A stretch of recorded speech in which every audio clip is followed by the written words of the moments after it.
My ex-husband called me a hero at a campaign rally in front of 400 strangers. He said it with his hand over his heart and his voice cracking just enough to sound sincere. He said it while standing at a podium wrapped in American flags with a Mark Holloway for City Council banner stretched behind him like a movie backdrop. He said it while I was sitting at my kitchen table in Fayetteville, North Carolina, eating leftover rice and watching the live stream on my phone because somebody had texted me a link with 3 question marks and nothing else. I set my fork down. I watched my ex-husband wipe the corner of his eye, and I thought, there it is. My name is Lisa Callahan. I am 41 years old. I spent 17 years in the United States Army as an intelligence officer, finishing my career as a lieutenant colonel. I did 2 deployments to Afghanistan. I was awarded the Bronze Star during my second tour after my unit came under coordinated fire in Kandahar province, and I made a series of decisions in about 11 minutes that kept 3 soldiers alive who probably would not have been otherwise. I never liked talking about that. Not because I was being modest, because the memory still had weight to it in a way that did not get lighter with time. After I separated from the Army, I spent about 8 months doing nothing particularly important. I slept past 6 for the first time in almost 2 decades. I learned how to cook something besides pasta. I walked my neighbor's dog on Tuesday afternoons. I started a pottery class and discovered I was genuinely terrible at it, but kept going anyway because nobody was grading me, and that feeling was new. I was not suffering. I was not lost. I was just quiet. Mark and I had divorced 3 years before I separated from the Army. We were married for 6 years, which was approximately 4 years longer than it should have been. He was the kind of man who always had a project. When we first met, the project was his restaurant concept. Then it was a real estate partnership. Then a consulting firm. Then a podcast. None of them failed dramatically. None of them fully succeeded either. They just sort of dissolved one by one, while Mark moved confidently toward the next idea. Our marriage dissolved the same way. Quietly, without a single explosion, until one afternoon I came home from a temporary duty assignment in Virginia and realized I did not particularly miss him while I was gone, and he did not appear to have particularly noticed I left. We divided things calmly. The apartment was his. My retirement savings were mine. We shook hands, which sounds absurd but was genuinely how it happened, and I drove away thinking that was probably the most organized either of us had ever been together. I did not hate him after that. That matters for later. Mark announced his city council campaign about 2 years after our divorce. I heard about it from a mutual friend and thought good luck to him, genuinely, and then returned to my life without another thought. Then the photograph appeared. A reporter covering local veterans affairs had published a piece about community leaders with military family connections. I was not interviewed. I had not been contacted. But there, inside a photograph of Mark at some fundraising event, was a framed photo of me in my dress uniform sitting on the bookshelf behind him. Visible. Intentional. Positioned exactly where anyone with a camera would catch it. The caption under the photo described Mark as someone who had supported his wife's decorated military career and mentioned the Bronze Star by name. I read that sentence 3 times. Supported, past tense, possessive, as if the medal had something to do with his decisions. I called my friend Joanna, who had sent me the article. She picked up on the first ring. "I saw it," she said before I finished hello. I did not say anything for a second. "Lisa, you okay?" "I'm fine," I said. Which is what you say when you are trained to say it regardless of whether it is true. Here is what I want to explain about the Bronze Star, because people have a lot of assumptions about military awards, and most of them come from movies. It does not arrive on a velvet pillow. Nobody plays a trumpet. There is paperwork. There are signatures. There is a ceremony with folding chairs and fluorescent lights, and someone reading from a prepared citation while you stand at attention trying not to think about the specific 11 minutes that got you there. I was standing in that ceremony alone because Mark had a meeting he said he could not reschedule. He sent a text message that said, "So proud of you," with a small American flag emoji. I kept that text for a long time. I deleted it eventually. Not out of anger. Just because some things do not need to be held on to. After the ceremony, a senior officer I respected told me quietly, "That citation will follow you for the rest of your career. Make sure it follows you for the right reasons." I thought he meant be humble about it. I understand now he meant something slightly different. He meant protect it. Some things get used by people who had nothing to do with earning them. The campaign website went live about a week after the newspaper photo. I had a friend screenshot the relevant sections because I did not want to drive traffic to it myself. There was a page called Community and Service. It included a section about Mark's personal background. 4 paragraphs in, there was a sentence that said, his former wife, decorated Army Lieutenant Colonel Lisa Callahan, served 2 tours in Afghanistan and received the Bronze Star for valor, a reflection of the values Mark has always admired and hoped to bring to public service. A reflection of the values Mark has always admired. I sat with that sentence for a long time. It was not technically a lie. He had not claimed he served. He had not claimed the medal was his.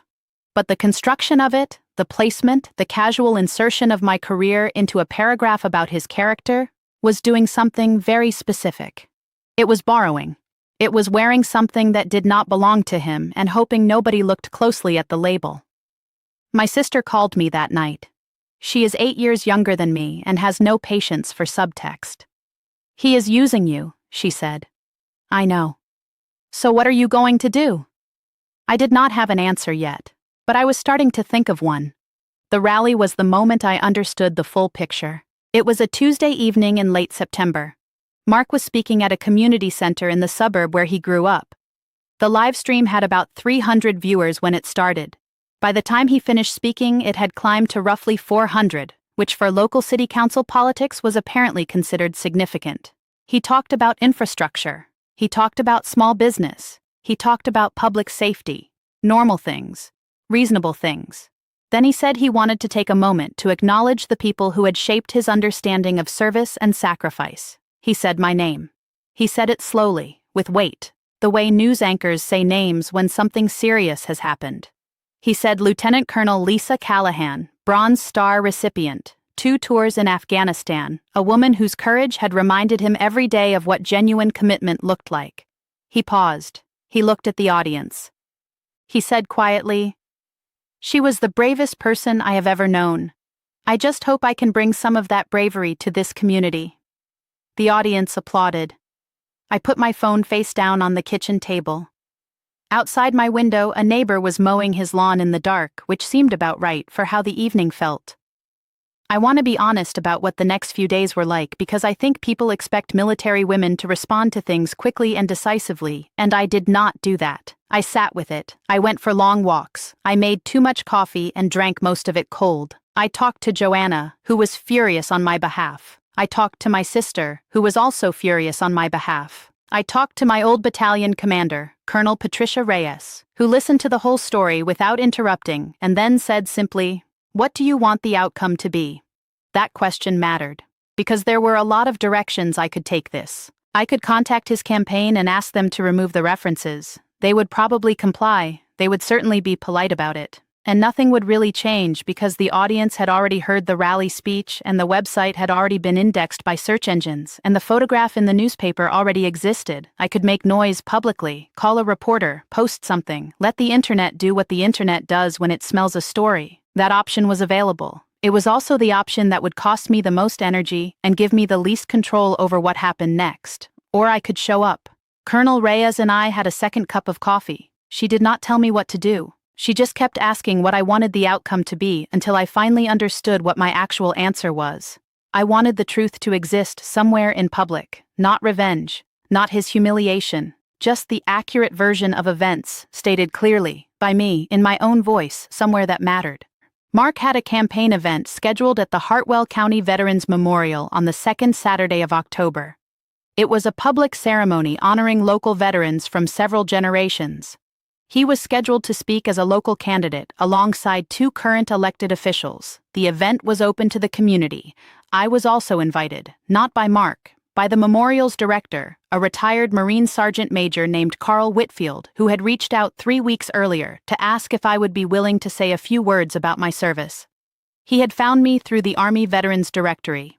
He did not know about the campaign situation. He just knew I was a decorated veteran who had grown up in the next county over. I had originally declined, politely. I called him back and accepted. I drove up from Fayetteville the night before and stayed at a small motel near the highway. Ate dinner alone at a diner that smelled like coffee and fried onions and something pleasant underneath both of those things. Slept better than I expected. The morning was cold. October in that part of the state comes in with a specific kind of gray that sits low over everything and makes the tree lines look like charcoal drawings.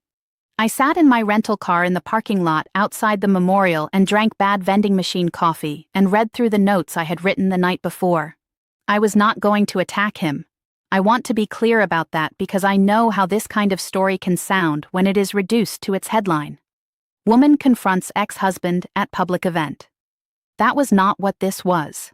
I was going to tell my own story. That was all. In my own words. Without removing him from it, because he was part of it. But without allowing his version of it to be the only one that existed. I put on my dress uniform in the motel parking lot. An older couple walking to their car paused and nodded respectfully. One of them said, "Thank you for your service." I thanked them back. Straightened my lapels. Checked my reflection in the car window. The oak leaves on my collar caught the light.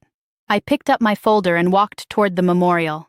The event was well attended for a Saturday morning.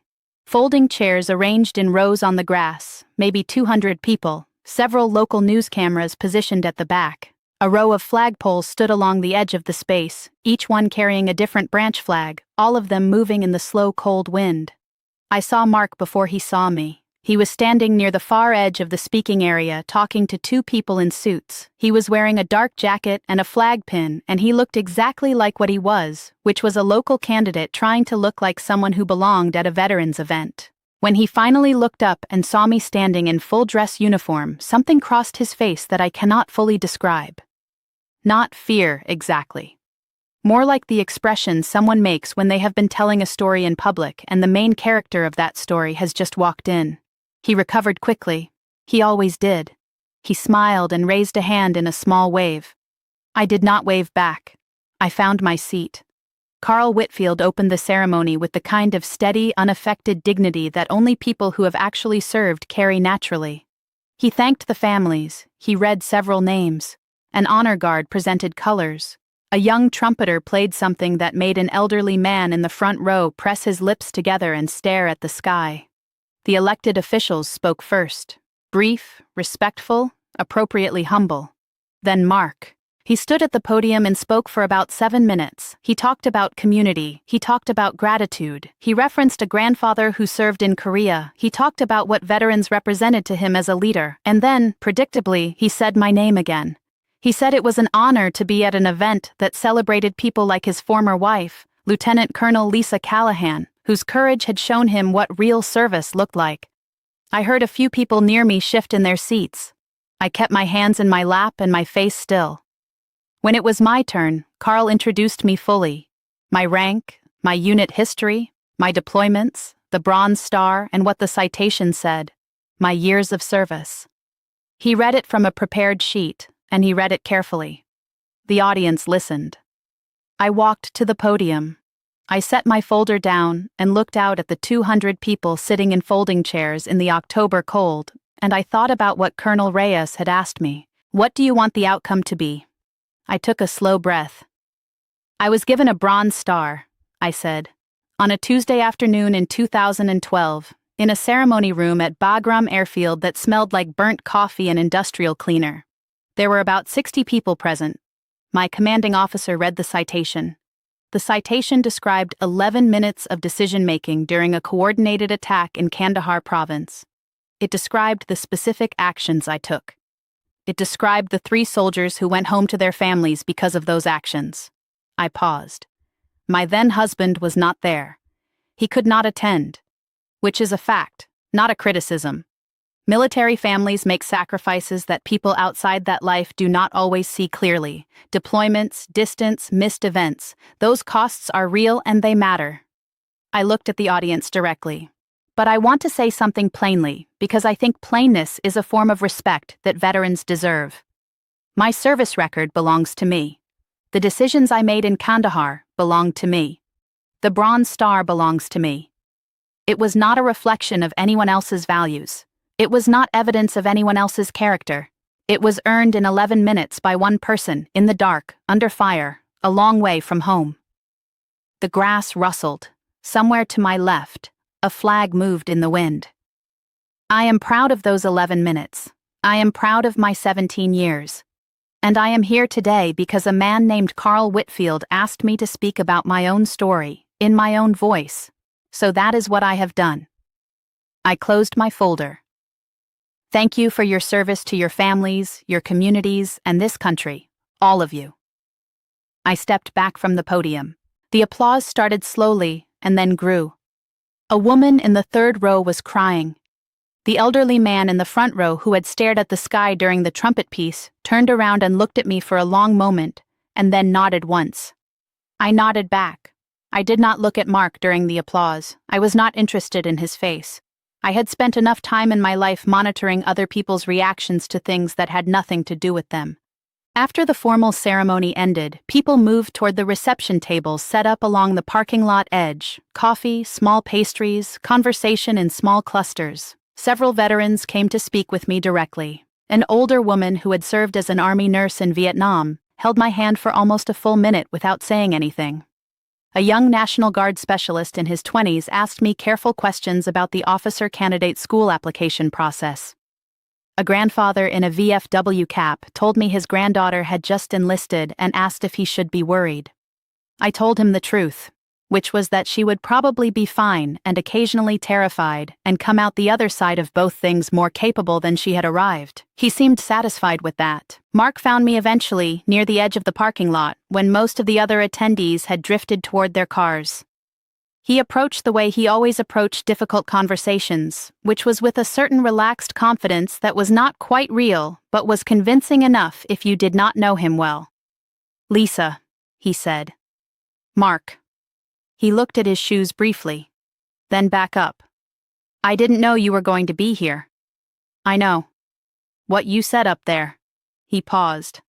"I understand you felt I overstepped." I considered that word. Overstepped. The way someone describes accidentally bumping into a table rather than deciding to rearrange the furniture in someone else's house. "What you did," I said carefully, "was use my service record as a campaign asset without my knowledge or permission. You put my photograph on your bookshelf where cameras would find it. You mentioned my Bronze Star in your campaign materials. You said my name at a public rally and attributed your own values to my actions. That is not overstepping. That is a specific choice made repeatedly over several months." He opened his mouth. "I am not asking for an apology," I said. "I am not interested in whether the campaign website gets updated. I came here today to say my own version of events in a public place, because that was the only thing that was actually missing." He was quiet for a moment. "You were always better at this than me," he said finally. I was not entirely sure what he meant by this. The army, confrontation, telling the truth clearly, possibly all three. "Good luck with the campaign," I said. And I walked to my rental car. I sat in the parking lot for a while. Not as long as I used to sit in parking lots after things like this. Maybe 15 minutes. I watched the last of the attendees leave. Carl Whitfield folded up a table nearby and waved at me from across the lot. I waved back. My knees hurt from standing. They always did now after ceremonies. Airborne school, years of field work, 2 deployments carrying weight my body was never quite designed to carry. I had stopped being angry at my knees about it. They had earned the right to complain. I looked down at the Bronze Star on my chest. 11 minutes. Kandahar. 2012.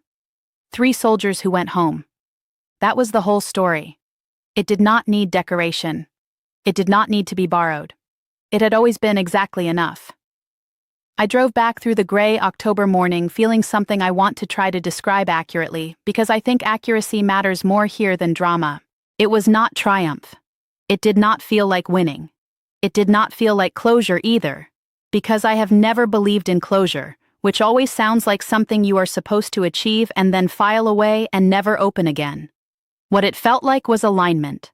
Like something that had been sitting slightly off-center for a long time had been nudged back into its correct position. Nothing fixed, nothing erased. Just truer than it was the day before. My sister called while I was on the highway. "How did it go?" "Fine," I said. Then I thought about it more carefully. Good, actually. It went good. Did you annihilate him? No. She made a sound of mild disappointment. I just told the truth, I said. In front of everybody? In front of everybody. She was quiet for a second. That's honestly better. Some things I want to say to anyone who has listened this far, because I think the part that matters most is not the rally or the ceremony or the parking lot conversation. The part that matters is the long middle section. The months between seeing my name on his campaign website and deciding what to do about it. The cups of cold coffee, the long walks, the conversations with people I trusted who kept asking better questions than I was asking myself. People assume that women who have been through military service react to betrayal quickly and without doubt. We are supposed to be decisive. We are trained to be decisive. But training is for external situations, for the places where the rules of engagement are clear and the objective is defined. Family is different. Former family is different. The rules there were never written down and the objective keeps changing, and some part of you, no matter how many years pass, still remembers when the person causing you harm was also someone who mattered to you. Mark was not a villain. I want to say that even though I know it makes the story less satisfying, he was a man with ambition and no military service who had convinced himself over a long marriage that proximity to my career was the same as participation in it. That is a mistake a lot of people make. It is not forgivable exactly, but it is understandable. What I could not allow was for the mistake to continue uncorrected in a public forum where my name and my rank and my medal were being used to tell a story I had never agreed to be part of. So I went and told my own story. That was it. That was the whole thing. A few weeks after the Veterans Memorial event, I received an email from a woman named Sergeant First Class Andrea Molina, who had served in my battalion during my second deployment. She had seen a short clip from the ceremony posted online by a local news station. She wrote, "Ma'am, watched your speech 3 times. Thought you should know you said exactly what needed to be said. Hope you are well. Still using the decision framework you taught us in the field. Keeping it simple. Keeping it honest." I read that email standing in my kitchen in Fayetteville with my coffee getting cold again. Keeping it simple. Keeping it honest. That was the whole thing. That had always been the whole thing. I wrote her back. Told her I was doing well. Asked about her transition out of service, which I knew was coming up in a few months. Told her the pottery class was going badly in a productive way. She sent back a single laughing face. Mark did not win his city council race. He lost by a narrow margin in November, which had nothing to do with anything I said or did, and everything to do with the fact that local elections are decided by things like parking policy and school board appointments, not veterans' ceremonies. He sent me a message the night of the election, just 2 words, "Moving on." I looked at it for a moment. Then I typed back, "Good plan." And I meant it. Genuinely. The bronze star sits in a shadow box now in the hallway of my house in Fayetteville. It is next to my discharge papers and a photograph from Bagram taken by a fellow officer the morning after the Kandahar incident. In the photograph I look exhausted and slightly surprised to be standing upright. I like that photograph. It looks exactly like how I felt. Some mornings I walk past the shadow box on my way to make coffee, and I do not think about it at all. Some mornings I stop for a second, and I think about the 11 minutes and the 3 soldiers, and the fact that I was the one who was there, who made the calls, who carried the weight of those decisions home and have been carrying them ever since. That is mine. All of it. Nobody can wear it but me. If you stayed until the end of this, thank you. I know it is not a simple story. The simple version would be easier to tell and probably easier to hear. Former military officer exposes ex-husband's opportunism. Clear villain, clean resolution. But real life is messier than that. The people who use us are sometimes also people we loved. The harm they do is sometimes careless rather than cruel. And the response that actually helps is not always the loudest one. Sometimes it is just showing up in your own uniform and saying your own name and letting the truth exist somewhere in public without asking anyone's permission. That is what I did. I did not win against him. I just stopped letting him tell my story, and that was enough. It was always going to be enough.